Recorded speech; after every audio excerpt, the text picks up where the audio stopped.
सध्या अवैध गौण खनिजावर कारवाई सुरू आहे.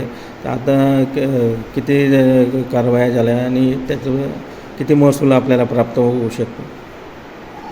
मागील 3 दिवसामध्ये महसूल विभागानं केलेल्या विविध कारवायांमध्ये 5 वाहनांवर कारवाई करण्यात आलेली असून 2 ट्रक माननीय उप अधिकारी यांच्या नेतृत्वाखाली पथकाने दिनांक 15 रोजी पकडले असून गरताळ परिसरात रेती साठा देखील 25 ग्लास जप्त करण्यात आला आहे. उपरोक्त दोन्ही वाहनांवर गुन्हे दाखल करण्यात आला असून दिनांक 14 रोजी तहसील कार्यालयाच्या पथकाने लासूर परिसरातून एक ट्रॅक्टर रेतीचं जप्त केलेले आहे.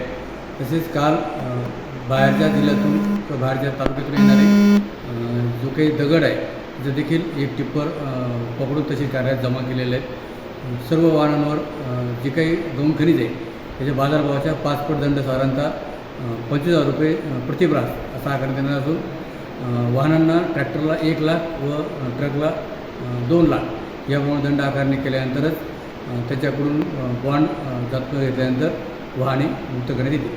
ही जी कारवाई आहे सतत सुरू राहणार आहे का सर?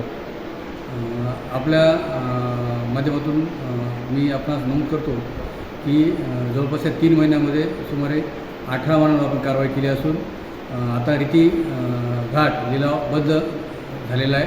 त्याच्यामुळे आता यापुढे येणारी सर्व रेती ही अवैध समजली जाऊन प्रत्येक वाहनांवर कारवाई करण्याचे आमचे धोरण आहे.